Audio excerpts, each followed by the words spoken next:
Yo guys, I'm Yellow, the Norwegian hardcore PC gamer, and today I figured that we should take a little walkthrough of the new version of Dust 2. Now, the point of the commentary here will be to cover some of the good things that I've seen about this map. The other video will probably cover some of the more bad ones, but there aren't that many, to be honest. And so let's, start with the footage. I'm here looking around at like smaller 3D kind of objects all being scattered about. Now, I will make a follow-up video right after this one. I've already recorded it, where you'll get to see that a lot of the 3D shit that is on the ground is actually removed straight out if you decide to lower your graphics settings. Even some of the stones and whatnot.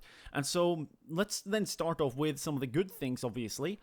This map is very well optimized, and I also noticed that a lot of the annoyances that I experienced, for example, when Valve initially launched the new version of Nuke 2.0, as I like to call it, because it's very different from OG Nuke in general. You know what? This map is very well optimized, almost down all the way to how smooth surfaces are. All of the criticisms that I talked about regarding this map have basically been addressed, and that is really awesome. A lot of the core design, basic texture, a lot of the trash is gone, even though some more reasonable trash is laying around nowadays, so I can't really blame that. I mean, it does look authentic. Aside from that, though, we are still getting a fairly modern but gritty look. The only real difference is that everything is so goddamn bright. And by the way, I play this game on the lowest brightness setting, constantly no mix-up at all, because I just don't want to play on a fucking bright map. I don't think like that like super crisp colors and design is any attractive at all. Then again, I am a Norwegian metalhead, so I can't really be blamed for that, I guess, and that's just semantics, really. As for the map, in terms of the mix-up that has been done, which is a word that does make a lot of sense, again, I find that to be pretty good. Here on the long area, for example, while I'm constantly here looking at the foliage so that you guys get to see the before and after footage with a follow-up video right after this one, I gotta say that the positive things with, for example, a long area here is that while Valve have decided to remove some smaller things, that does make the map more intricate, difficult to play, make it more deep in that sense, so that there will be a generally higher skill ceiling.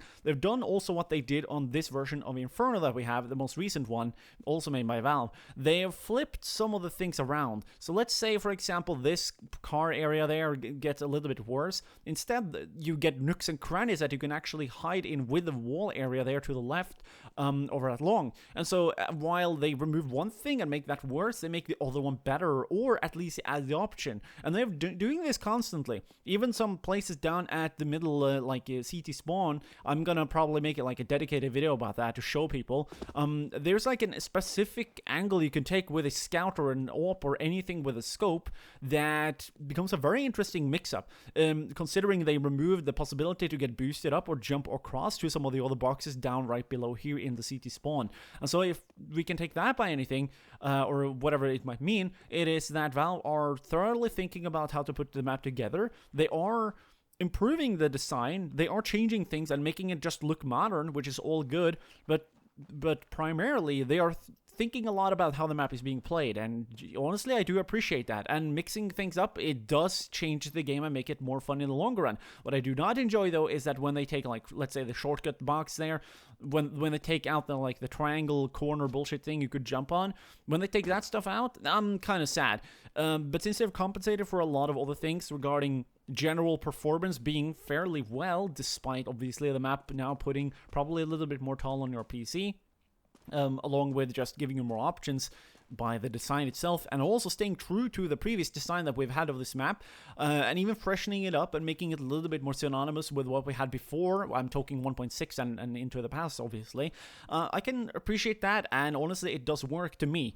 I'm not sure if it will work to everybody, but naturally, it's not going to anyways, because it's an updated map that will push your PC a bit further. Your GPU is going to have a little bit more of a struggle, but your CPU should be fine. After all, this here was recorded at lossless 60 FPS, 1080p. I will obviously therefore render out this run and the low graphics run in 1080, I meant to say 2K, 60 FPS, even though it was recorded at like just 1K. So you get to preserve most of the details of what is going on here, and again, so that you can compare all the graphical changes of this maximum graphics walkthrough versus the minimum graphics walkthrough, which obviously doesn't look as good, but it looks pretty clean, I gotta say. So yeah, thanks for watching this one. Hopefully you'll check out the other one that will follow right ahead, or right behind, yeah. If you want to support the channel, become a Patreon, or just like the video and make sure you don't get unsubscribed, because YouTube is crazy. Here are 2 other videos if you want to get smarter or better at CSGO. Thanks for watching, have a nice day, and don't get beastified when you play.